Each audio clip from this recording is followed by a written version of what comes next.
And this month's Where Did the Road Go is sponsored by Super Inframan, Allison Cook, and Eric Hervin. Thank you all so very much for your incredible support. Transmission start.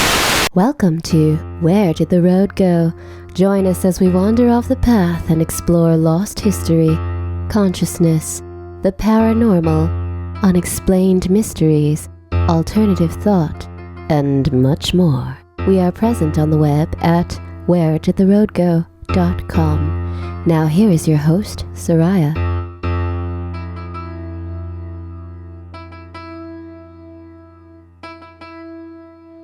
Welcome to this edition of Where Did the Road Go? And tonight I am joined by Super Inframan.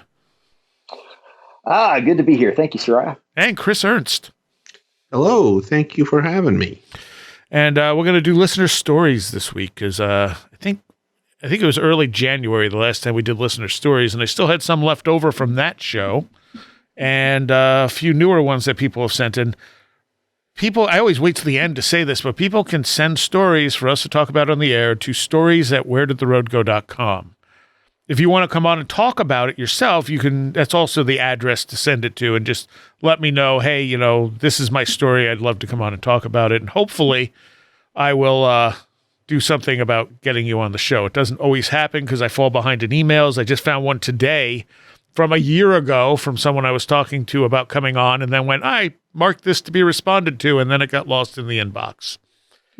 So that does happen, and you're welcome to bug me after a few weeks if you don't hear back from me, because I just can't always keep up with everything. All right. So I actually got this one fairly recently, and it's a very interesting story. And it's from someone named Manuel, and they found the show from Riker and Stark, who are also do an interesting show, but of course a lot of it's not in English, unfortunately. Right.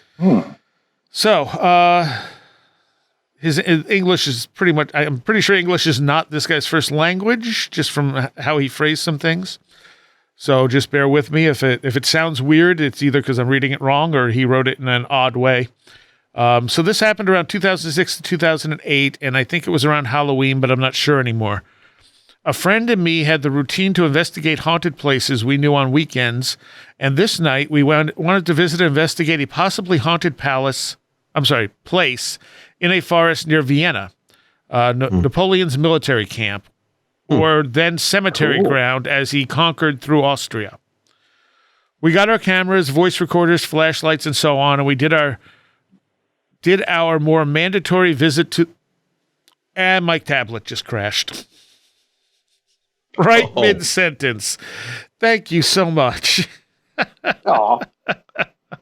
If I haven't mentioned it, I've been having a lot of weird electronic stuff lately. Has anything else been acting up? Any Kundalini or anything like that? Not any more than usual. Yeah. But I've had my TV turn itself on a few times when I wasn't around. I've just had computers do the weirdest damn things. And now I just got to pull that story back up. It was really interesting until it just screen went blank. Well, what a cool place to go investigate. Oh Yes. my gosh, Yeah. Okay. I was thinking recently about the Napoleon. Did it boot up again? I got it. So we got our cameras, voice recorders, flashlights, and so on. And we first did our more mandatory visit to the cemetery of the Nameless, for which I have another story for another time, and drove there to a parking lot near that big forest. And he actually has links on the maps to all these places. It was between 1 and 3 a.m. on a Friday or Saturday night. There are roads into the woods for woodworkers and rangers, and we're walking from the parking lot to one which led westward almost directly where our destination would be. Halfway there, we started hearing music from the air or the sky. First, it was really subliminal, like someone is listening to an opera in his home quite loudly.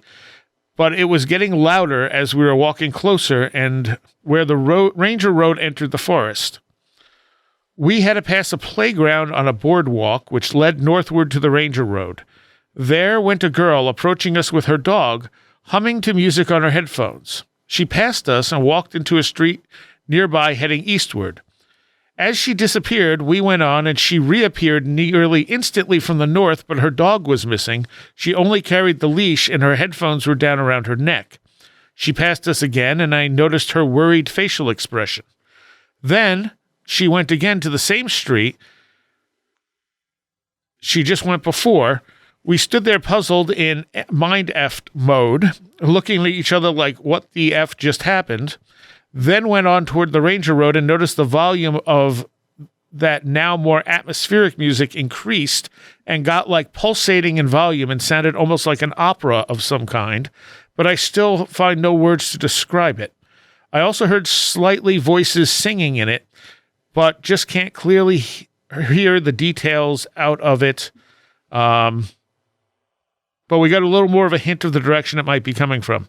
It came from the direction of our destination, but was a little bit off into the woods and much closer to us. My friend said she was a bit scared of it now, but I was getting more drawn to it and said, come on, let's check it out. It sounds so nice.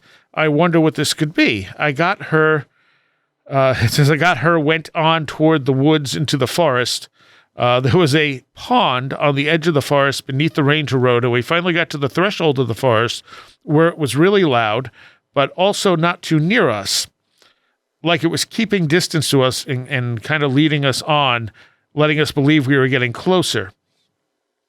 We also heard a big fish jumping out of the water, and it startled us, but the music was just too far into the woods. We had to go into the forest off the road to get more near it. My friend was in terror at this point and insisted we go back to the car, and I just stood there like someone who was lured by sirens, sighed and gave in to her. So we went back. As we were going away, it also got quieter, but for me sounded like it wanted us to come back. My friend noticed that too and almost started to run in panic. So we just sped up our walk back to the car and left. I've never experienced something like this again in that area, but I have had some odd things going on in that area. But I have to add that some things always going on in that area.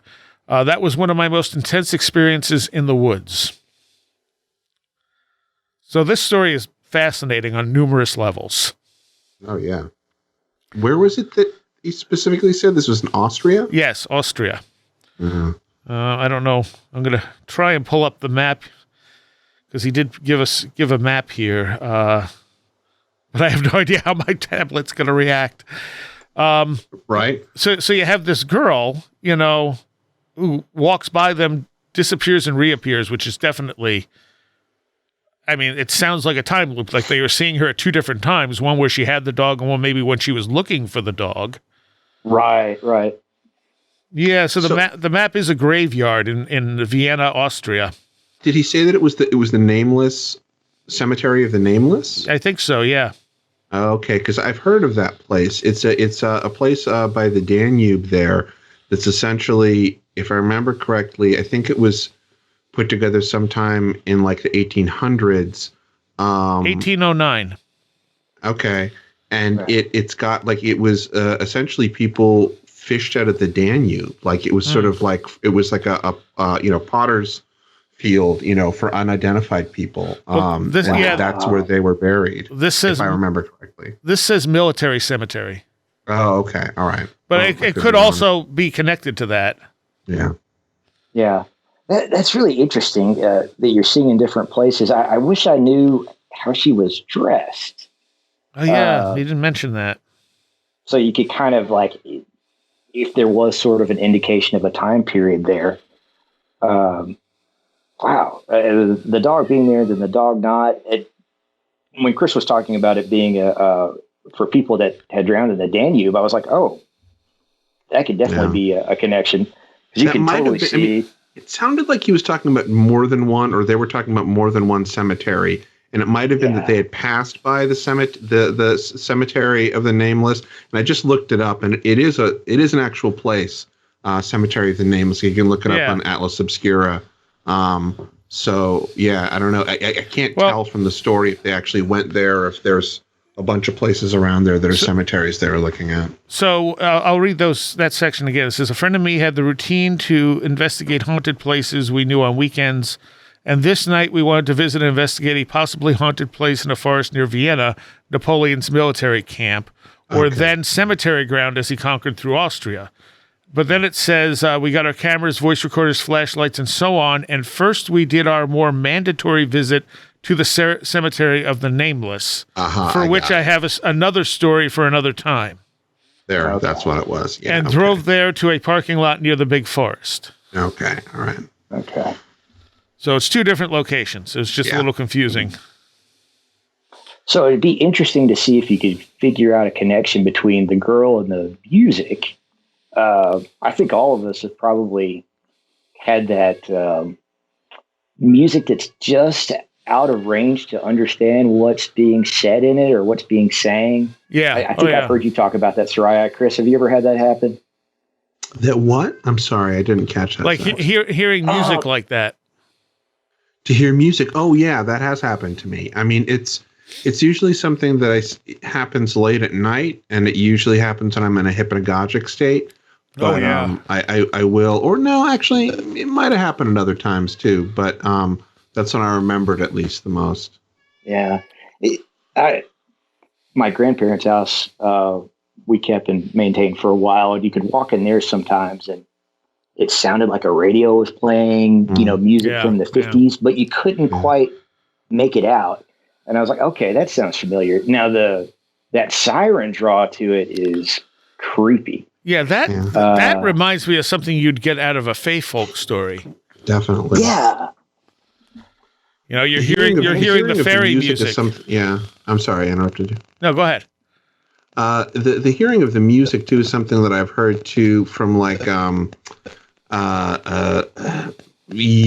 certain yogic practices and tantric practices, that it's one of the first things that as advancing towards the cities, that you hear. It's smells, sights, and sounds that you hear, and they're equivalent to what would be called not advancing, but becoming conscious of the the first sort of subtle plane. I've heard this as sort of like but that doesn't mean that could also be a completely separate thing from a more poltergeist type phenomena. Yeah. The one hallmark of that I've heard from these Eastern accounts, though, is that the music is beautiful. It's very much in the same way that we think of, or we hear sort of Fae music being otherworldly beautiful. But in this case, this is sort of couched as being, I forget what the name of the celestial sound out of Vedic cosmology is. I want to say Nur, but I think that's the what's the name for the sort of the primal light. Anyway, there is like the primal celestial sound is something that you do start to hear as part of becoming aware of the astral and subtle planes. And it is always this beautiful sound that's very fairy-like or similar to that. Well, maybe it's a connected phenomena. Very much so. I mean, at least sort of the way that I've heard it, again, couched in terms of sort of yogic practice, is that it's something that can either happen sort of naturally, be as a result of the reincarnation cycle, or it's something that you can kind of push toward happening through yogic practice. Wow, that's interesting. Just from a sort of a high level mythic view here, Chris, we were talking about the people that drowned in the Danube. Yeah. And then you've got music calling you. Right. Yeah. I mean, there is something interesting to that of like a true siren's call that's like, oh, come in the water. Right. That's very interesting. When you encounter components like that of like mythic structure or whatever we want to call those things, I always think of that as also being like a creation of a liminal space. Sort of like you're putting the ingredients together, or you've assembled the parts for being in something that's not quite normal reality or agreed upon reality. Mm-hmm. And so even those parts, I wonder what would have happened if they had followed the music, of course. What else they would have seen. Yeah. Right, of course. Well, I mean, that definitely sounds to me, even though, I'll make a connection to yogic practice.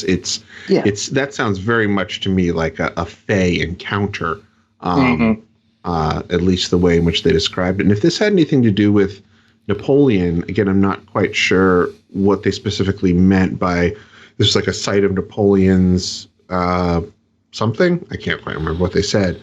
But I, again, am going back to this. I was talking to somebody about it, but in rereading Patrick Harper's Daimonic Reality over the past year, there's this part where he talks about Napoleon having like the two sort of supernatural entities that communicated with Napoleon, or that he asserted communicated with him. Maybe this was metaphorical or whatever, symbolic, was that the one that was like a glowing orb of light was the one that would tell him like positive things about, victories. And then the one that didn't, this has nothing to do with the story, but it just makes me think of Napoleon, was this little dwarf dressed in red that would be like the negative, like telling him no.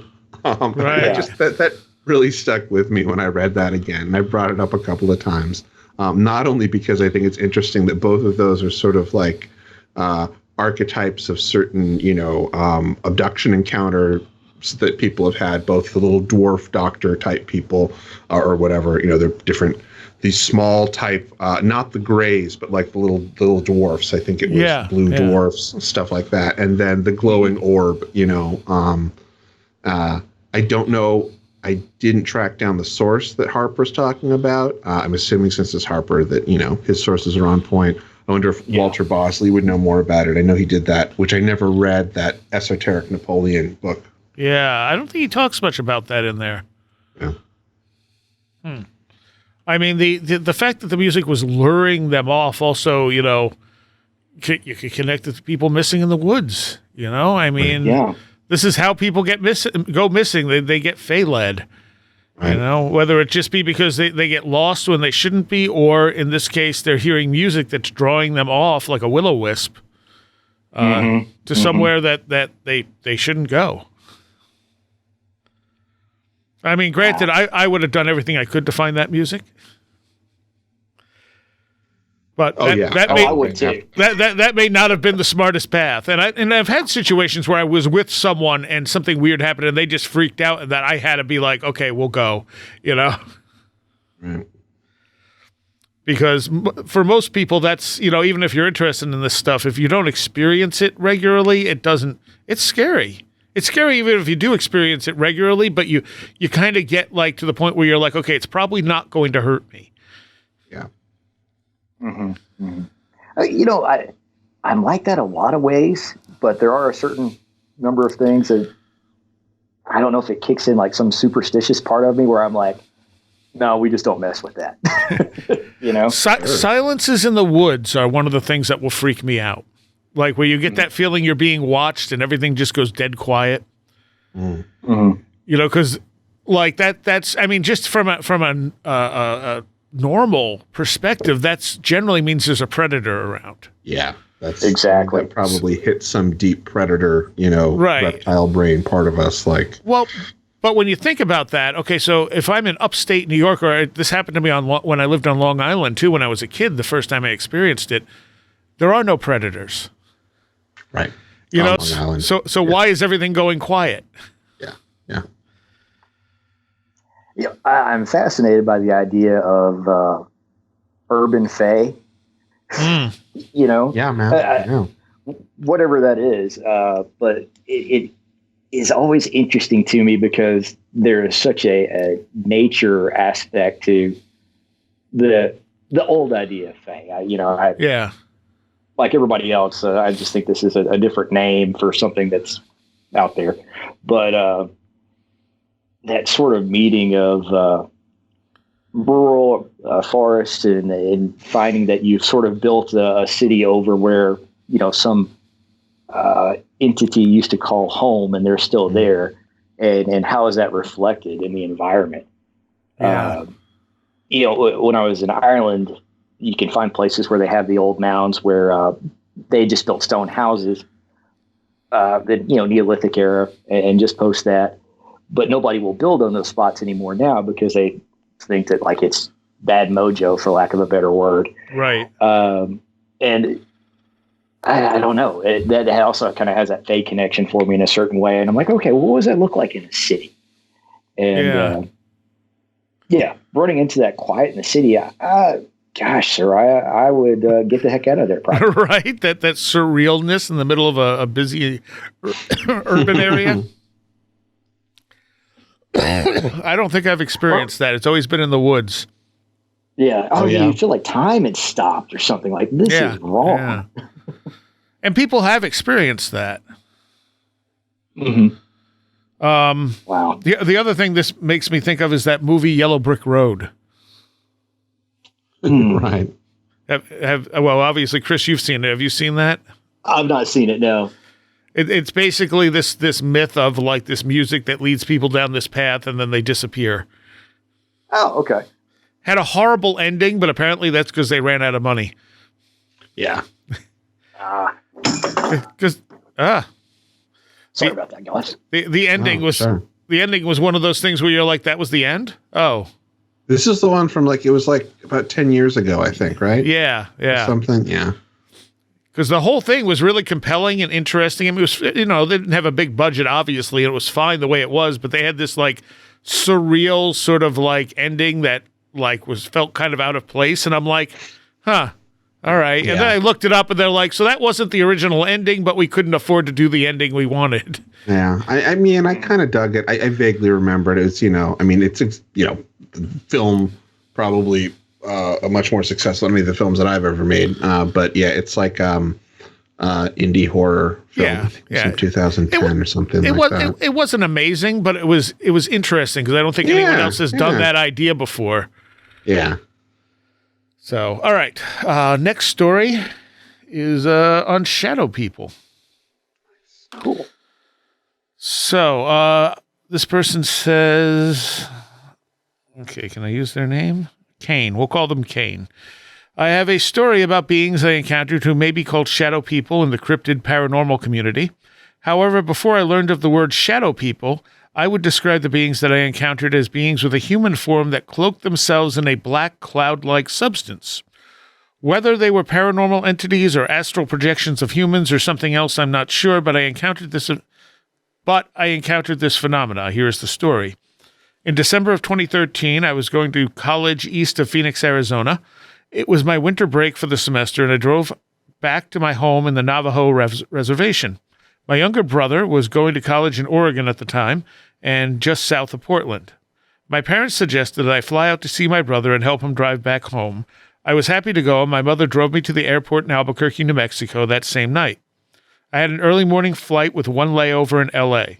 Unfortunately, I missed both flights due to me getting carried away looking at the shops at the airport, so I arrived in Portland at 10 p.m. that night. My brother picked me up and drove us back to his dorm. We planned to start driving early in the morning. Unfortunately, I didn't have much time to hang out with my brother in Portland because of the flights I missed, so we pretty much went back to the dorm and slept. We woke around 4 a.m. to start driving. It was winter, so the morning was crisp and quiet. I believe I drove first, and we began our trip. We didn't plan for any detours, and we were going to drive the 26-hour drive from Portland to Phoenix, Arizona. My encounter with these black cloud beings started when we made our first stop of the trip. I was driving and decided to park at a rest stop somewhere in South Oregon or North California. I don't remember exactly. By this time, the morning light was barely starting to emerge. I parked and shut off the vehicle. My brother was still asleep, so I went to sleep too. As soon as I fell asleep, I immediately started dreaming. But I was dreaming of the exact place and time where we were at. My attention was drawn to the right passenger side of the vehicle. There, from the corner of my vision, I noticed the outline of two human figures standing side by side with an obvious sense that they were looking at my brother and I. I felt a little alarmed about this, but decided to stay still so that they wouldn't notice me noticing them. Then they began to move toward the car and around the back of the car very slowly and smoothly. When they were out of my sight, I began to feel more alarmed, causing my heart to beat a little faster.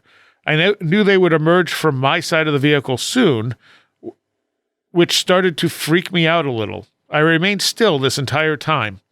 I wouldn't say it was sleep paralysis because I felt that I chose to stay still so that I could observe these beings.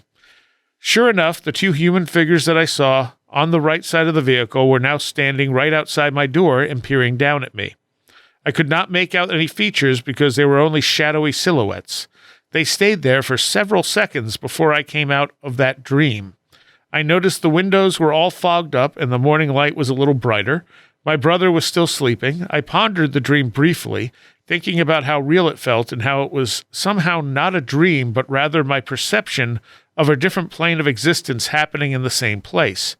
I decided to keep the memory as one of my interesting dreams and didn't think anything more about it. We continued on our trip, which was a non-stop trip from that point on. We only stopped to change drivers and to gas up. The entire trip, we fueled ourselves with 1 box of wheat thins and various cups of gas station coffee. We finally arrived in Phoenix at my campus housing around 8 a.m. the next day.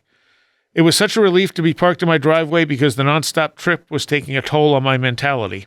I told my brother he could put his stuff wherever he could.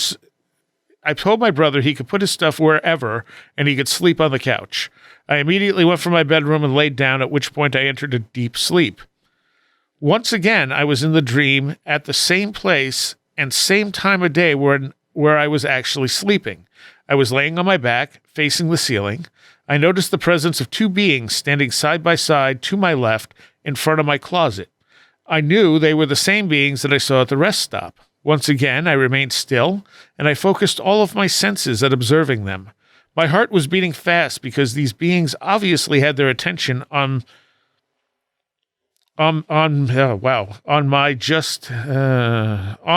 I think he wrote it's me. So my heart was beating fast because these beings obviously had their attention on me just as much as I was focusing on them. They were a mystery. I did not feel fear nor comfort. After several seconds of them standing in front of my closet, they began to move towards me with the same slow, smooth, almost gliding movement from the rest stop. My heart rate increased as they got closer to me. They stopped right beside my bed, and the one closest to me bent over and looked directly at my face. I was looking face to face with the thing now. Up to this point, these beings were just shadowy silhouettes. But now that I was face to face in close proximity to it, I noticed something very interesting. It's like I was looking through clouds or mist, or within it I could see this thing's face. It actually had features. I saw its nose, lips, and glimmering eyeballs, and slight skin texture. It was clear enough for me to know that it had human features. Later on, while remembering its face, the closest thing that resembled what I saw was the Aboriginal tracker man from a movie called The Rabbit-Proof Fence, which I'm not familiar with.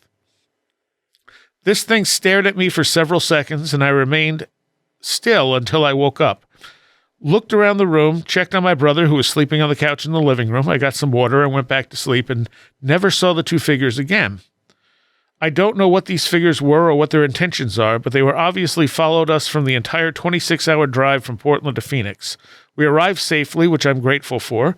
Whether that was in their control or not is still a mystery to me. Maybe they were protectors, observers, or something else. Years later, I was listening to an old Art Bell Coast to Coast video on YouTube and came across one about shadow people. I realized that a lot of people have had encounters with black silhouetted beings, both in dreams and waking life. They are not all the same. Some are neutral beings and others instill fear in people.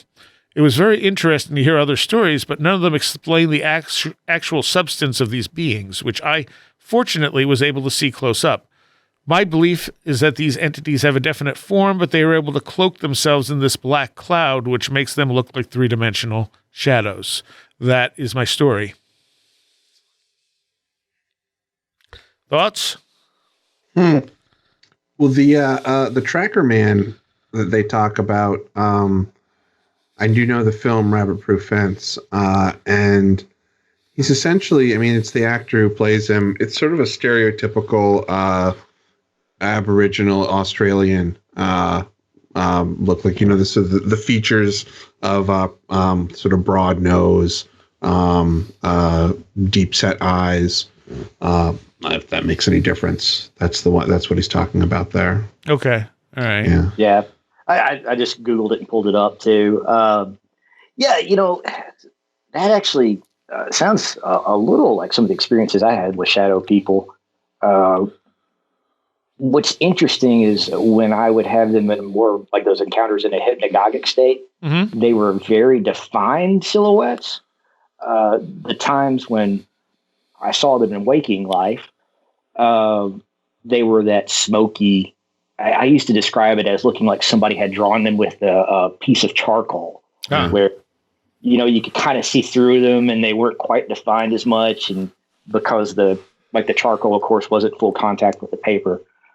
None of my experiences with that were positive. Yeah. For me, it always felt like they were trying to scare me. I had to kind of come up with ways to dealing with them. And I would do sort of a cleansing ritual in my head before I would go to bed at night, like picturing a white sphere around myself or around my house to, only let benign energy in. Right. Yeah. That seemed to work quite well for me. And then the other thing I did in that hypnagogic state was I just imagined that I was setting them on fire, which, right, it worked really well. They didn't like that. And, they would leave me alone for a few months after that. But it would take me a little bit to get the composed enough to do that because I would usually just freak out and panic and try to open my eyes and not be able to do it. So I would say, though, that they were following him.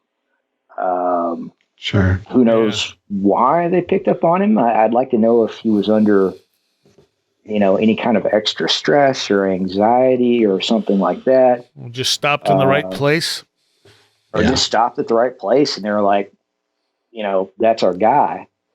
But yeah, they will certainly follow you if they feel like it. My experiences with shadow people have been all over the board. Some of them have been mildly negative, which in the long run, I wouldn't say they were negative, but at the time they seemed negative. Others have been kind of neutral, where I just, and the ones in conscious waking life have been the most finely, like their outlines were very, very fine, very, very distinct. So I had the opposite type of thing going on. Interesting. But you saw some at the cemetery that we went to, right? Yes. Yep. Okay. Yeah. Yeah, because I thought it was a person. It looked like a person walking. It's just that nobody could have been walking there, and they disappeared. Yeah. Not a thing most people do, but Yeah. So the ones that you saw, were their eyes defined? No. Were they Nope. glowing? Okay. And they're not always human shaped. That's the other thing. Ooh. Because I've seen blobs of them. To me, they look like, I always define them as liquid darkness. Yeah. Yeah. There was one day I had woken up, I was completely awake, and I'm watching on the ceiling of my room this blob of darkness just move around the corners. And it's like it could only go along the lines of the ceiling. Mm-hmm. It wasn't just moving randomly across the ceiling. It was following the lines. And I sat there and just watched it for quite a while. And I'm just like, okay, I'm watching this dark shape just move across. And eventually I just fell back to sleep. Which is, one of those weird, like, you have a weird experience and you just go back to sleep. Right. But it didn't seem threatening or anything. I just watched it for a while because it was fascinating. And just because I was fully awake. It wasn't hypnagogic at all. Yeah. Mm-hmm. And nothing else happened as far as I know. Although as I'm writing the book on my personal experiences, I'm finding some of these things lined up with other things in ways I didn't realize. So maybe I'm not surprised. Yeah. Maybe we'll do a short Patreon segment on that after this, if we have time. But as far as these shadows people that he encountered, I mean, it's freaky when you dream about where you are. Yes. Because it gets very confusing because you have that dream and you're like, oh, wait, this isn't right. I'm dreaming or whatever. Today, I had a dream that I was lucid dreaming. That one, I think, is a first. Yeah. I wasn't lucid dreaming. I was dreaming I was lucid dreaming. Mm-hmm. And I'm like, okay. But again, it was something that like it seemed like it was happening here, like where I was actually sleeping and stuff. So I mean, I don't know what to make of those, because they definitely throw you off because you think, wait, did that happen or was that a dream? Yeah, what's interesting is every time I've had that hypnagogic experience, it's just like you're talking about. It was always exactly where I was at that time of day. Oh yeah, if I fell asleep on the couch in the afternoon and the thing was walking around the coffee table towards me, like, that's exactly what it was like, and it felt like it was 3:30 in the afternoon. Or if it showed up and go ahead. Was it hypnagogic or was it more of a sleep paralysis thing? Honestly, more sleep paralysis. Okay, yeah, because hypnagogic, you're awake. Yeah, and you're still getting dream imagery hypothetically. Right. See, I would get kind of caught between the two sometimes, and I think it would be because I lucid dream a lot, and so I think I would end up lucid as I was falling asleep, and couldn't move my body even though I felt like I should, or something like that. Right. But I would sit there and try to like use my hand to open my eyes or something like that because I thought I was asleep.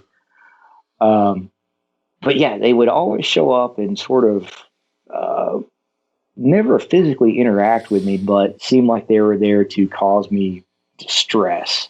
Right. The one I saw just like waking when I was young, the house that I grew up in, we saw this one all the time. Everyone in my family, except for my dad, had experiences with it. And we always just saw it like at the end of the hallway or walking down or something like that. So it never bothered us other than you were like, what in the heck was that? Yeah. Right. But I have no idea what they are. I do think that it's something very like astral focused, sort of maybe a parasite. I don't know. It could be a number of different things depending on the experience too. Yeah. I think so. I always go back to that ecosystem idea that I have of, ecosystems elsewhere are going to be just as complex as the ones that we encounter here. Yes. And that's it. Go ahead. And it's also how we experience the stuff. Like what you're experiencing as a shadow person may not be the same thing I'm experiencing as a shadow person, but we're seeing it in similar ways. Right. Mm-hmm. Totally. I like that a lot, Chris. Yes. And I think of like, you have the Hat Man in there that sort of sometimes is like a harbinger of bad things to come, maybe. Right. Yep. But that also doesn't seem like it's there to be malignant or malign. It's just there to be like, hey, pay attention. Right. Or even with, the entities that appear the same. I mean, think about, just human beings that we meet. Like, I'll meet one person one day that's a real nice person, and then I'll meet somebody another day and they're a complete jerk. Right. Yeah. That's a good point. I can see us getting, I think I get caught up in the imagery sometimes of like, okay, everybody that looks like this is this way, in terms of the supernatural. Other. Yeah. Yeah. And I mean, it could be that it works along those lines. I mean, and it could be that, the way that I'm thinking about it is too not anthropocentric, but I don't know, like materialocentric, in the same way that like the physics that sort of work in our world, as I think we have seen, don't necessarily work in, the other world or whatever it is that we are talking about. We don't even know what it is, so we can't talk about it in that sense. So Right. It could be that there is something that, very much is, homogeneous or uniform, or, if we think about it in that way, it becomes uniform, or, the sort of diversity that we have that we see, just ecologically in the flora and fauna of where we live. Maybe things work in a different way there. It could be, but it is something that I often ponder when it comes to any of these, either Bigfoot or Loch Ness Monster or, all of these things. Yeah, those are, this is something I've been thinking about since I was a kid. Like, they are diverse in that sense. Like, you have, the ape man that is, I'm thinking about this again from the kid's perspective, that is Bigfoot. And then you have the sort of water creature that is the Loch Ness monster, and so you think of it as being diverse. But then if you're really to, I don't know, look at it from a perspective that's not like looking at monster movies, Godzilla versus Kong, and that kind of diversity, it really isn't diverse. So people are talking about even the number of different types of lights that people see of UFOs. You compare that to what an entomologist. Not etymologist, that would be words. Entomologist, tells you about the diversity of insects, and it blows that out of the water. Yeah. So I just wonder, this sort of homogenous way that people think about, like, okay, the UFO phenomena being either this or that, or we have, maybe three options for it. It's either nuts and bolts crafts, or it's interdimensional, or it's demons, or something like that. And just the amount of diversity of what these different things could be, or, maybe every UFO encounter has been something completely different that people have had. Right. People have seen. We just don't know. So it's often something I try to think about, that idea of like the diversity that we see here, whether or not that would be reflected in, the other side. Yeah. I think that's really good to call out, because I've thought about that in regard to the UFO phenomenon, where I'm like, okay, maybe some of these are nuts and bolts, but I think most of them aren't. But, and then maybe some of them are plasma entities. Some of them are, more like thought forms that are projected from somewhere, or something that's interdimensional. Mm-hmm. But yeah, I haven't thought about that in regard to something like shadow people. And I think that's a good call out. Definitely. I mean, I wonder, the things that I hear, so like, or have heard, or, was taught growing up, at least in terms of spirits, I guess. And this is not something that I necessarily adhere to, but I guess I'm just bringing it up because, that's what I have to offer. And is that a lot of what sort of exists on the lower levels of the spiritual plane are essentially people that have had really abrupt, violent, terrible deaths, or people that committed suicide, or essentially, the classic notion of some sort of disturbed, death. And that really what they're doing is they're trying to kind of work out the karma that they never worked out, and that many times they're confused. But that what happens over time is that this, that becomes almost like corrupted, and not in like an evil way, but simply like it evolves. That spirit that is like hanging around becomes distorted, and I don't use the term insane, but there's like something that, it becomes something other than what it originally was. And so then for the people that, are they're seeing this bleed over, or contacting it through, summoning or whatever reasons, do oftentimes see things that are horrific in the like way that our imagination creates horrific sights, or, but that a lot of the communications that people hear are essentially from like lost souls. Yeah. So let me ask you this, Chris, if this makes sense, because I've had this thought occasionally of, as you're talking about corrupted or transforming or evolving, where they almost become focused and ruled by one principle or thought or whatever, where all the other aspects of their personality are gone, and they just become this one thing, or one intention. It kind of takes over everything.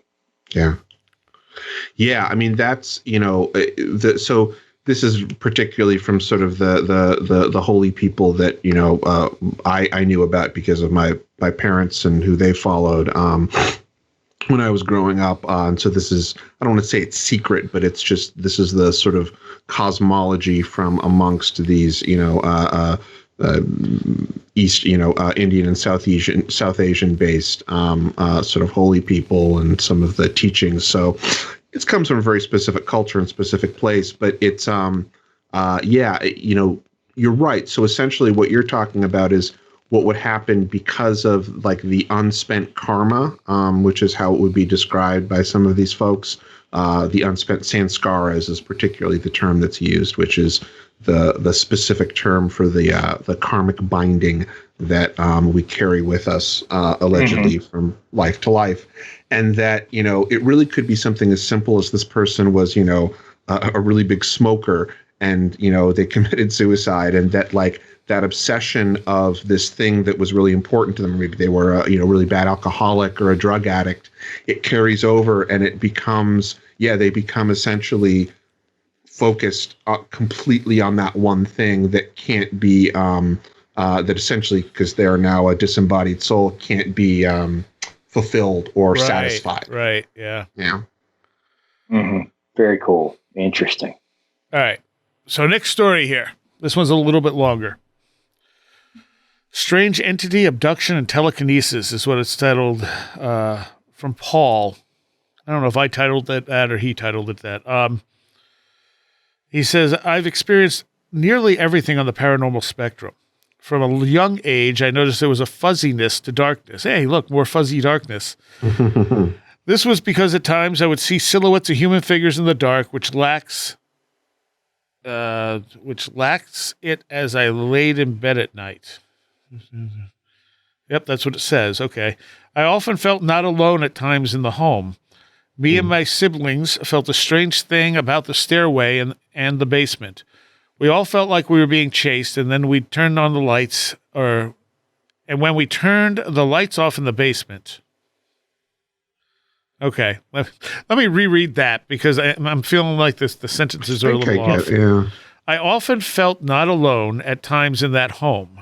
Me and all my siblings felt a strange thing about the stairway and the basement. We all felt like we were being chased when we turned off the lights in the basement. Even my father admitted to this years later. For a long time, there were just mild haunting indications. Things would fall off tables inexplicably. You might see someone go by in your peripheral that wasn't there. Then my brother and I got into meditation and telekinesis. We were successful in moving things telekinetically. When I first realized it was real, we were sat side by side with a pendulum. I had held the string out at my forehead and noticed the swing became unnatural. It seemed to only be swinging from center and out. I asked my brother to confirm, and he confirmed it. It was not making a natural swing as it would have to have been making it move by subtle, as it would have if I had been making it move by subtle body movements.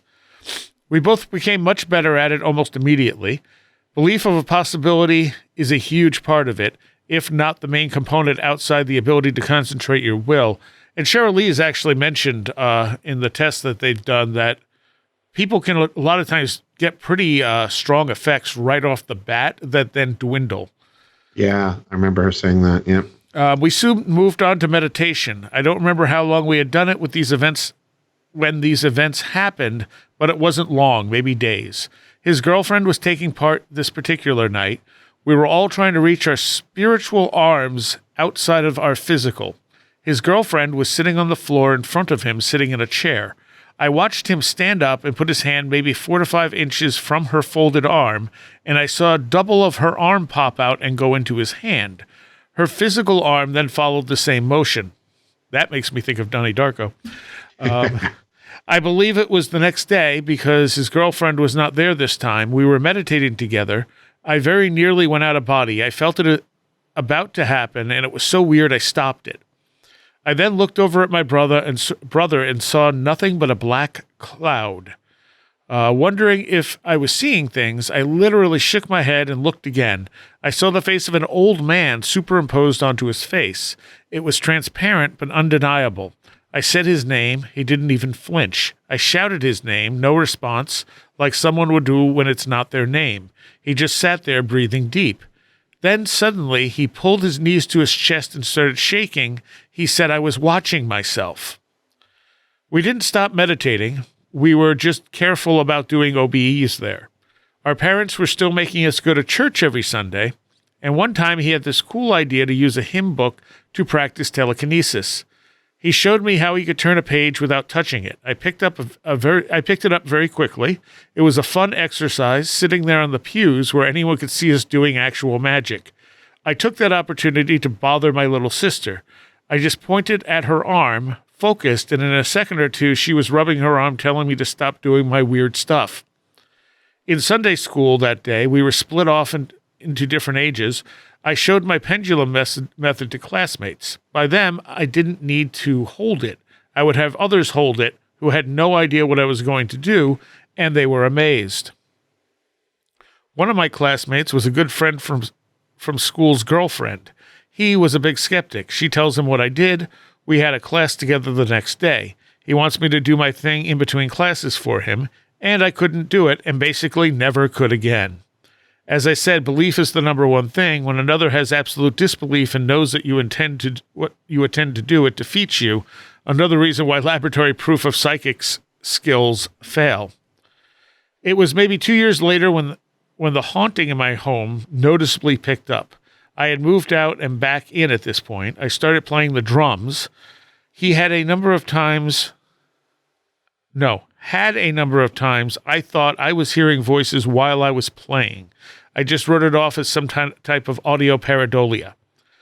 I mentioned that I heard voices when I was drumming. I think he sent this in 2 parts. Okay. That was only for a while. A couple of times it was undeniable. Once I was playing and I was unfocused and probably tired. I heard a female voice clear as a bell say, "Sit up straight, concentrate." I was not freaked out at this. I didn't stop. I followed directions. I knew what I heard, and I recognized it as being encouragement. Another time, a friend of mine was sitting in the room while I was playing and heard a voice clear as day say, "F you." I see my friend sit up and take notice right when I did, so I stopped. Yep, he heard the same thing. He said it first. It was in this period of time that I had a sexual experience with a female spirit there. I was in bed for maybe 10 minutes, not yet asleep. This was not a dream. I felt oral stimulation for probably 15 seconds, then penetration for about the same length of time. I tell you, it felt real. I simultaneously saw a clear vision of my mind of a dark-haired woman in her late 20s or 30s, very pretty. This was a one-time experience. My younger brother said it also happened to him once. One night, my band had a show at a small local venue. I had brought my set back early, but I had let a guy borrow my ride cymbal. I later came to put it in with the rest of my gear. It was an exceptionally dark room. I actually looked to see if I could see my hand in front of my face, and I couldn't. The only light was operated from a pull string in the middle of the room. I was walking slowly since I knew there was gear on the floor, and I could trip on it, and it could hurt it or me. I then see a dull white glow, maybe 7 or 8 feet away. I look around wondering what the source of the light could be. I then looked back at it. Within a second, it went from formless to a clear facial shape. It looked like a bright white porcelain mask, neither masculine or feminine. Small mouth, small nose, just black holes for eyes. Then I noticed it had a gray cloak over its shoulders, and before I could even think about it, it rushed at me. I dropped the cymbal and ran out of the room into the light. My bass player was just in the next room. I said, "I'm not going back in there. Something just ran at me." That was his bedroom where I was standing. He, of course, looked and saw nothing. He had his own experiences. He knew that house was weird. 2 weeks later, I was going to bed.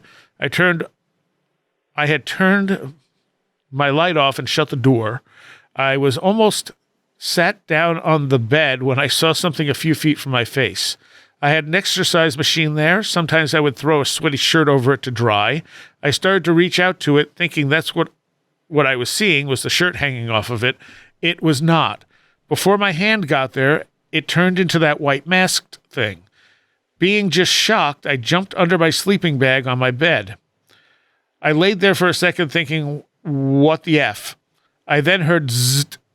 Sounded like something hard and pointy brushed across the nylon shell of my sleeping bag. It then sat down on my bed. It weighed what felt like 200 pounds. It was maybe a second, and I bolted. The instant I started to move, the weight on my bed released. I don't think I touched the floor on my way out of the room. I'm not exaggerating. Now to rewind several years, I was maybe 12 years old. I had probably my first lucid dream. In the dream, I was in my parents' bedroom. There was someone behind me. They asked, "Do you want me to scratch your back?" I said no. It answered, "I'll just scratch your back for you." My view then went third person. I could not see what or who was behind me. I just saw my back flayed, cut deeply, and flesh hanging off. It then asked me, "Did you know there's a window in your parents' closet?" There was, sometimes. I awoke to the most severe sleep paralysis. I felt like the room was spinning. I heard a deep whooshing sound. It seemed to last forever, and I was terrified. The next day, I went in there. There were bags of old clothes on the floor. The hanger was full to the back. I found a window, which had been covered on the outside. I told my brother. We went back in, and the window was gone. I could not believe it. I searched the wall bottom to top in disbelief. I had just found it. Next day, my brother comes to me and says, "The window is back."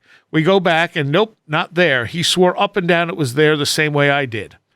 Fast forward after all the previous incidents, I was on the toilet in the downstairs half bath, tops 15 square foot room, quite small.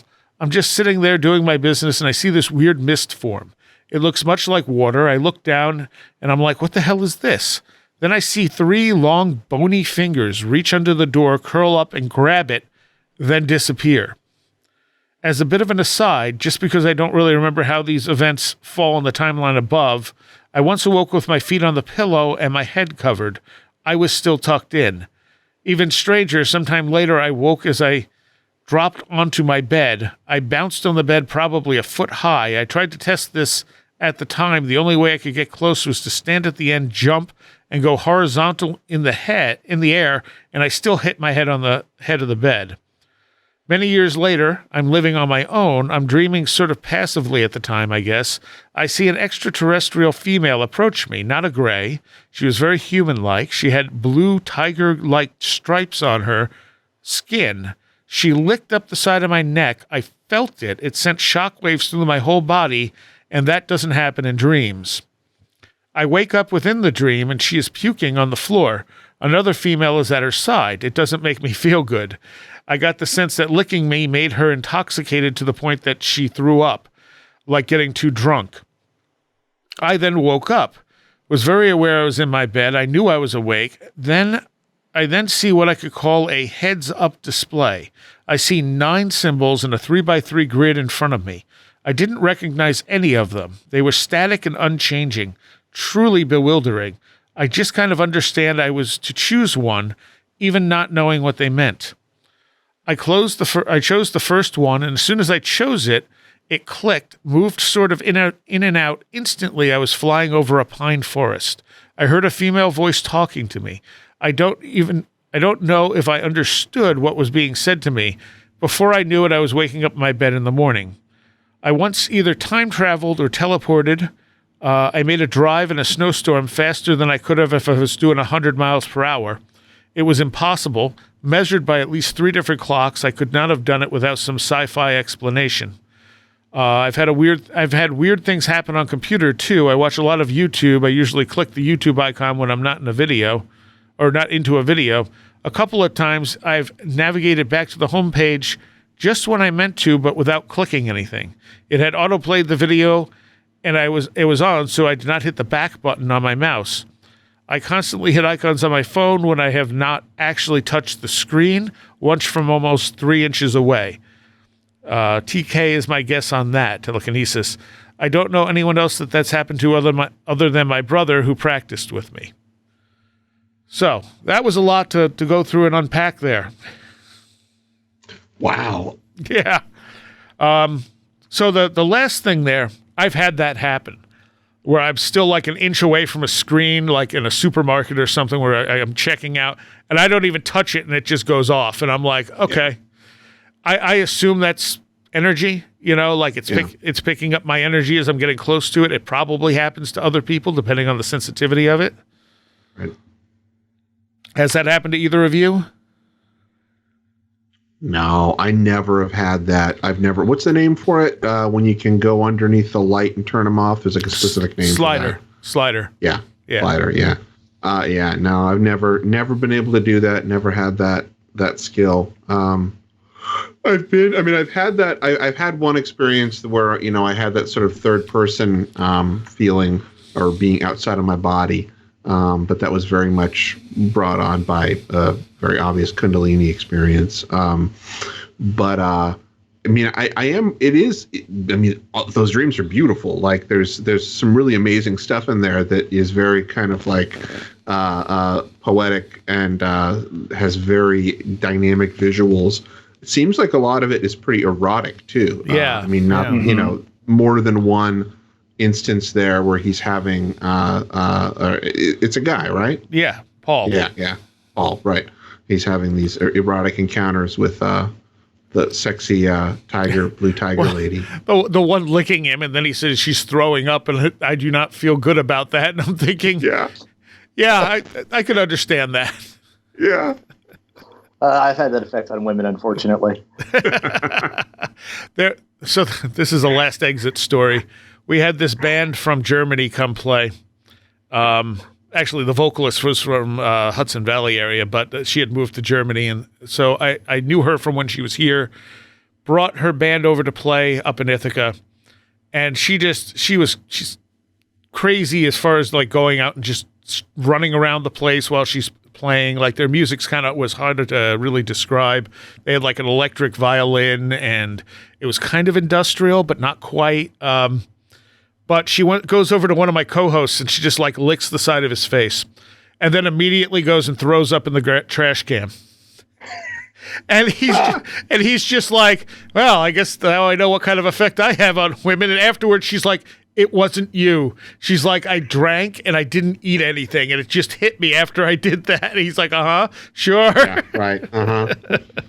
But I appreciate you trying to make me feel better, but Hilarious. So that's what that reminds me of. But like all of this stuff, I mean, as crazy as it sounds, I think with all the stuff that we've talked about on the show and various people have experienced, none of it sounds as crazy as it probably would to someone who is new to this stuff. Like someone reading this story who has never delved deeply into this stuff is probably like, well, this person's nuts. Mm-hmm. Yeah, that's what I feel like sometimes. And I feel like, I'm doing a disservice when I hear these, and it's not dismissive, but I'm like, yeah, cool. That's like, there's not much more to say about that, if I'm not shocked by it. Like, I believe these. When people talk about these things happening, in no way do I not believe that this is something they experience. I mean, I'm sure there are some people that, write stuff because they just want to hear themselves, their stories get heard. I don't know. But in general, to me, I don't find myself like balking at anything. No. So I accept it. Or I accept that experience happened to the person. What it is, that's a whole other story. Yeah, and it's right. That's what I'm interested in talking about. Is like, I know it's happening. What is it? Why is it going on? The window thing is something that really fascinates me. That they found the window that was covered over from the outside, and then it disappeared. That was pretty great imagery. Yeah. Yeah. That. I want to say I've heard of people having that kind of experience, but I can't put my finger on anything specific. But that would definitely be something that would give you the heebie-jeebies, for lack of a better term. Yeah. It just makes you confused, too, because you're both like, okay, I know we saw that, but it's not there. Right, right.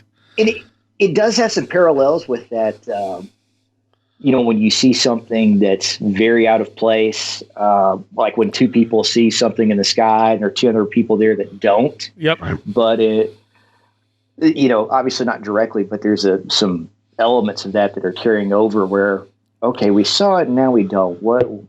What's the intention behind this? Mm-hmm. And some of the eroticism you point out, Chris. Oh gosh, guys, sorry about that. I hope that didn't come over the air. I didn't hear anything. My computer was yelling at me. Oh, good. My computer yelled at me, and I was like, "Oh gosh." But the eroticism reminds me of some of those earlier, alien encounters. Contactees, absolutely. Yeah, exactly. And I'm like, okay, that's fascinating that he had that happen to him more than once in a certain sense. One of them being much more sexual than the other, but that's fascinating. And then the other side of that, you've got sort of the last listener story show I think we did. There was a guy, I think he was in Germany, that was talking about something that was heavy that laid on him across his France. Yes. It was France. Okay. Yes. Yeah. And so I was like, that sounds familiar too. But yeah, I mean, going back to your point that you both made, none of this is shocking if you've been around this stuff. And I think it's very cool that he's had so many experiences. Yeah. And kept track of it. I would encourage him to just keep doing that and keep thinking about what's going on around him and put that together as his life goes on. Yeah. And I definitely agree with that. And the other thing that lends some credible, reality to this story is that it's not a carefully tailored, written out account in order. He kind of jumps around a lot, like, and there was this thing, and there was this thing, and there was this thing. Yeah. And I mean, that's how someone generally really relates these things, because suddenly they go, oh, wait, there was that thing. And I don't know which one happened first, unless you're like me and you took notes. You're kind of like, I know this happened. I know maybe this happened first, Yeah. Right. Exactly. I wish I had the TK experiences myself. That's pretty cool. The which one? Telekinetic experiences. Oh, yeah. Man, I've been trying that forever. I have been trying. I've been trying to be a Jedi since 1980, and it still hasn't kicked in. Yeah. I think a lot of us have. It's true. Yeah. Y'all, I will actually have some dreams where I think that I finally moved something with my mind. Yep. And I'm like, okay, I know this is real. I just did it. And then I'll wake up and, dang it. It was a dream. There are plenty of times right to, recent days where I'll like look at a remote and just kind of like put my hand out, and it's like, it's not going to work. And it's like, I wonder like, how much is it because I know it's not going to work that it doesn't work? And if it did work, how much would it freak me out? Right. And it's interesting that you're talking about Shirley pointing out that you have like initial success and then it degrades very quickly. Yeah. Because, it's kind of like what you're saying, Seriah. I think you would get yourself in sort of a mind trap of questioning it. Oh, yeah. And then would you be able to do it after that? Yeah, absolutely. You overthink it immediately. I mean, that's the whole thing about, successful remote viewing. At least in my limited knowledge of remote viewing. I know there are many people that know more about it, but, is really trying to eradicate the ability to overthink. And I feel like that's something I've heard, Pat Price and Ingo Swann talk about, is that you really, they became really successful and they were able to get to a point where they were able to essentially not overthink it, but then also be able to recall and be perceptive to the initial images that they had coming at them. Mm-hmm. And I do definitely think that there is, in terms of putting oneself in a state where you are more receptive to anything happening, and I just, anything from, TK to who knows what else, is that it is not the state that we are usually in. I mean, maybe for some people they're able to do it, but for most of us, I feel like we have to alter our state in order to get closer to being able to do that. And I think some of that might have to do with sort of the overwhelming power of intellectual thought that we are all so consumed with. Yeah.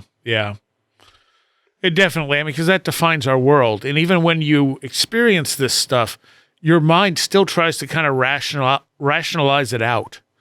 Right. It's like, well, maybe it wasn't what I thought it was. What else could it have been? Yeah. I wonder if that's like a weird trap of materialism that we've painted ourselves in the corner with the reliance on intellectualism too. I don't know, but that's crossed my mind. Well, maybe I shouldn't even say intellectualism, because I think it's, that could be terms like anti-intellectual. I could probably be more specific, and I would say like maybe it's linguistic thought. It's the sort of the very specifically parsed out way that we think about both delivering and taking in information. It's like, I could even think about the slight difference between, say, Romance languages and like the alphabet and, say, kanji or something like that, and the way that we think about, communicating an idea. Right. And I think that, so I don't want to say it's intellectual. It's definitely not intellectual in the sense that I think learning as much as you can about the world is probably the best way, to live a good life. In many ways, I think learning things and being intellectual and thinking about stuff is great. But it's more about like that. I'm not putting my finger on the right description of it, but I could say it has something to do with the idea of too like much kind of thing. Right. Well, it's exactly it. It's like the what is it, the Babel myth. At one point we were able to communicate in a single language. Maybe that wasn't a language, but then all these, the now everything has been not corrupted, everything's been broken apart, and we have different languages and stuff like that. But that's not really it. I think there's something in there, but it has to do with the idea of language and of how, you're able to sort of pick things apart in this very specific way with language that I think might be counterintuitive to the different way of consciousness that is necessary to sort of interact with more psi or whatever you want to call it. But again, somebody could argue the very opposite of this, and maybe somebody who's really into gematria or something like that will say, no, you're completely wrong. I'm able to do it in a way that is contrary to what you're saying. So right. And the thing too is that sexuality is not that unusual in these experiences, but most people don't want to talk about it. Absolutely, 100%. Sexuality is a part of what we are, and not just in a procreative sense. I very much feel that there's another level to sexuality that is very spiritual, and it's just most people never tap into it because they don't even know it's there. But, again, it's hard to talk about because there's no reference points for most people. And a lot of people just don't want to talk about sexuality unless, they're going into a specific direction or, we're trying to be evocative or whatever. Well, particularly, sexuality and like, I'm going to go so far on a limb and say that a lot of times, Fortean and paranormal stuff somehow infringes upon a person's either spiritual or metaphysical space. And I think that idea of sex and spirituality is something that either is, I'm going to sneeze. Pardon me. Achoo. I actually said achoo. That was great. Yeah, no kidding. That's either, most of the time it's repressed. Either that or you get like, I don't know, Golden Dawn or Thelema or something. Right. No shade thrown at Golden Dawn or Thelema. Much love to the people practicing it. But yeah, it definitely gets repressed, and then it becomes a shameful thing. Right. So. All right, there's two more. I want to see if I can. Go ahead, sir. Two more I want to see if I can get in here. This one's on the big horse flies that we talked about at one point. I don't remember if either of you were on that one. Yes. I remember the story, yeah. So this person, Akima, says, this is only a small thing, but recently I saw an impossibly large fly by my bed when I woke up. Every few months or so, I wake up and see something by my bed. I've seen reptiles, spiders, and a miniature UFO in the past. The most recent thing was this giant fly. I'm guessing it was about 3 inches in size. Other than dragonflies, I've never seen a fly that big in England, where I'm located. As usually happens to me when I see these things, I either roll over and go back to sleep, or I freak out and jump out of bed, hit the lights, and then whatever it is gone. With this fly, I instantly sensed it wasn't an earthly fly, and it was enough for me to know that there was no danger to me, so I didn't freak out, and I just rolled over and went back to sleep. Was this fly in horsefly form? I don't know. Could have been. My guess is that certain non-incarnate entities, maybe the Greys in this case, presented different forms, and perhaps you and your guest have now stumbled upon a form that they like to take, a big fly. As for why they would choose to appear as an abnormally large-sized fly instead of a normal one, my guess is that they either want us to notice them or have to let us know they are there. They might not be permitted to hide from us completely in certain situations. One more idea I have is that perhaps they intend to present as a normal-sized fly, but our own consciousness changes their appearance to something bigger because we know that the thing we're seeing is bigger than a fly.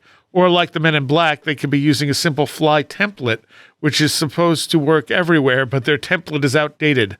Maybe they made it during an earlier time on Earth when flies may have been bigger, or they're just a bit stupid and they made their fly too big. Yeah, all of the above. Right on. So that was a great response to that. I did find out that the flies we were seeing were timber flies, and they don't exist around here. That is interesting. So I don't know if there was just some fluke. Unfortunately, it was before I was taking notes, so I don't know. I don't even know if I would have written it down anyway because my friend didn't seem to think it was unusual. He was just like, "Oh, horse flies," and it's like, "Wow, those things are enormous," like what the hell? But from talking about that, people, finally pinned down that it was a timber fly, but they don't live this far north ever. So it's kind of like, did some of them just happen to come up here? And I wish I knew how many years that spanned. Like, was it just one summer that happened? And did he see them other summers? But it's so long ago now that he probably wouldn't remember either. Right. So. Well, I love the fact that the flies have become sort of, I love it if more and more people start seeing paranormal flies out there. Yes. Giant paranormal flies. The fly thing, I think I talked about this too when we were talking about the timber flies. They do make me think a little bit. And Chris, this is you and I, wheelhouse of talking about Grant Morrison. When he would have some of the kind of archon associated entities would always look like grotesque flies that were oversized and things like that. So of course now at this point in my life, I think of certain demonic presences as having a flyish look to them. Yeah, absolutely. Well, I mean, to go back to a comic book universe, I think it was Mephisto first appeared as a fly in the Marvel universe. That's right. Yeah. No, it's definitely something that has become, I think.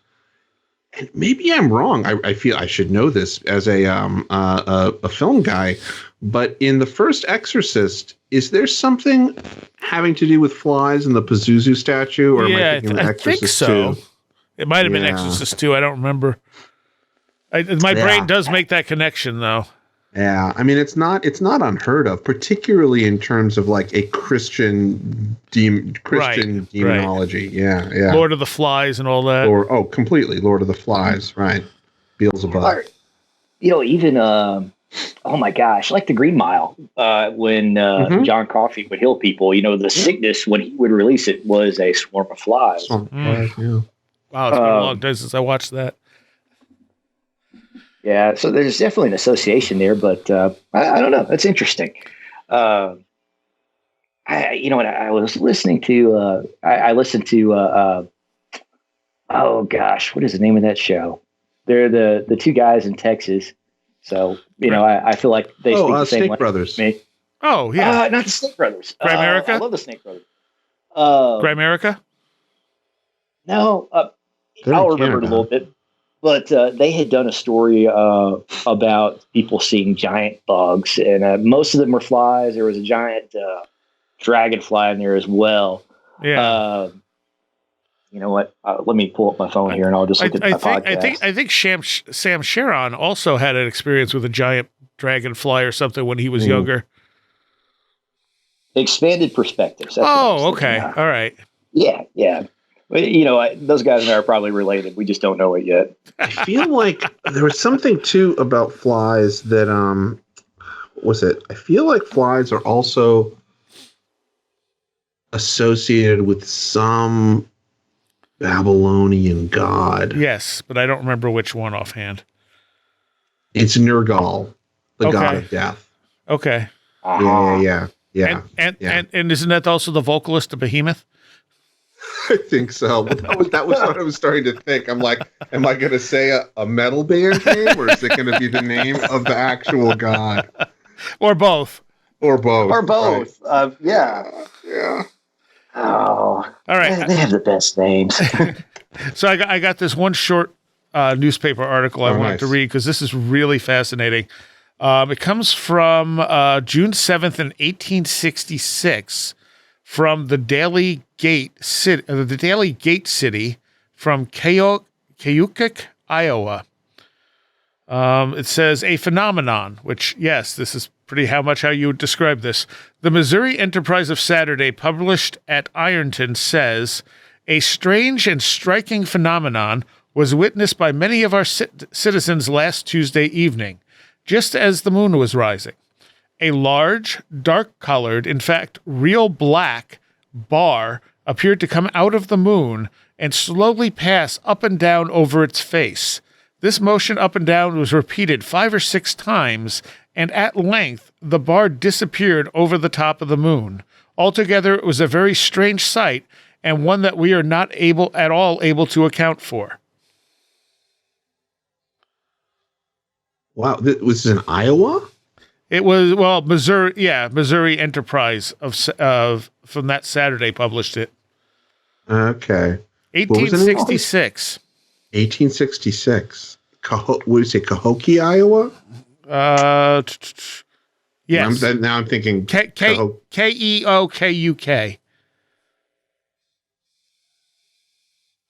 Okay, of course I have to look this up now because. But that's who I think that's who reprinted it. It says the Missouri Enterprise published it first at Ironton. Okay, well, whatever that was, yeah. I mean, that sounds like one of those sort of like classic medieval sightings of something strange happening in the sky.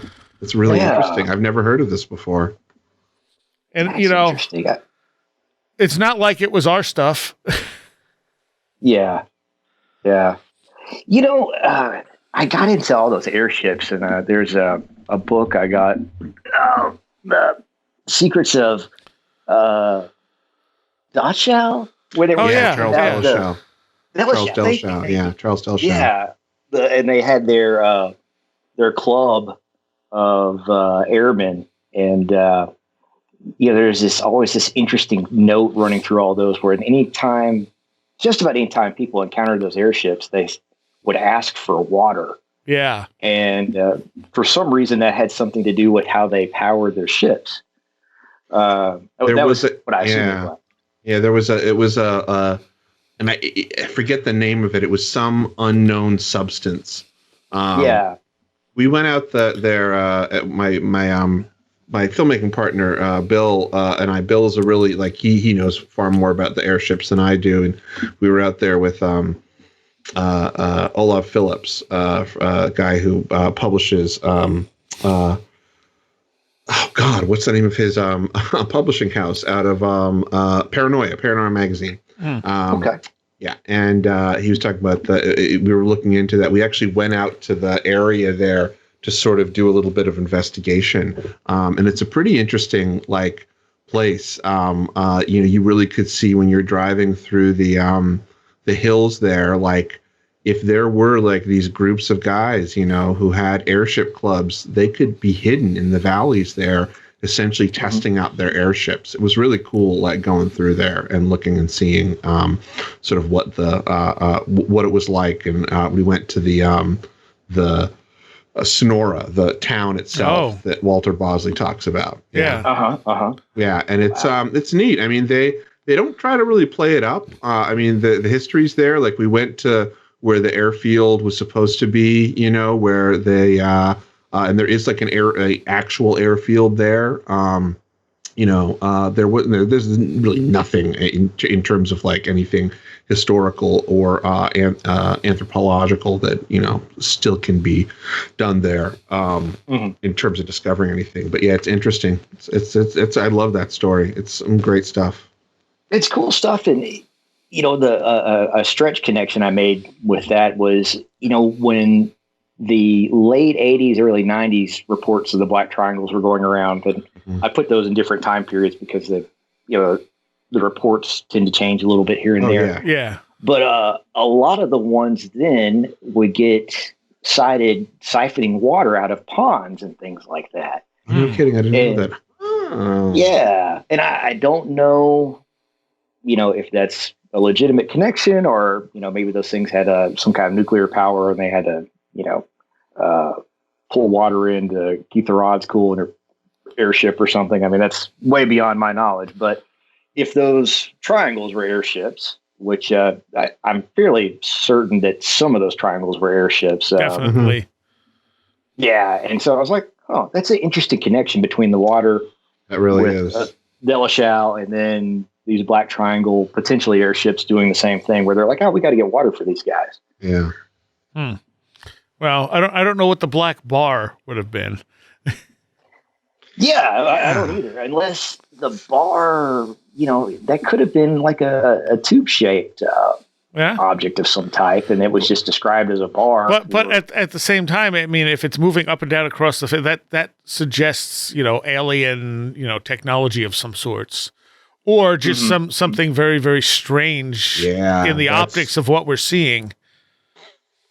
There's certainly nothing that I can think of that would be a natural, like weather or astronomical phenomenon that would give you a bar going up and down. Exactly, exactly. So and numerous people saw it. I was thinking about that and Philip K. Dick earlier today. And numerous people saw it. So, I mean, it's not like it was reported by one person. So if it's a legitimate report, that's really fascinating. Yeah, that really is. And I assume it was probably vertically oriented then too, because I had it in my mind as being horizontal. I had it in my mind as horizontal too. Because it said it moved up and down across the face. I just assumed it moved up and down horizontally, but it could have been vertical. Does it say that doesn't make more sense. I don't think it says one way or the other. There's not a lot of information there, unfortunately. Let me pull it back up here. That's a good point, though, because that would make more sense for crossing the face if it was horizontal, because it would wipe across the face of the moon, essentially. It says, appear to come out of the moon and slowly passed up and down over its face. Yeah. So it doesn't... appear to come out of the moon. Oh. Yeah. Yeah, I kind of missed that too, cooler. Actually. Yeah. I didn't catch that. Yeah, so that's why I definitely wanted to squeeze that one into this show, which we're pretty much out of time for. I read that one a couple of weeks ago from the Magonia Exchange Group and was like, oh, that's a good one. That's a weird one, That's a good image to leave in your head. Yes.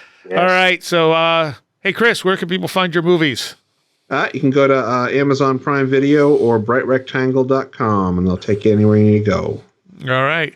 Thank you both so much. Thank you. Pleasure as always. Yeah. Always enjoy it. I want to take a moment here to thank all of my Patreons. It's because of you this show is able to exist. And I want to give a special shout out to those pledging $10 or more.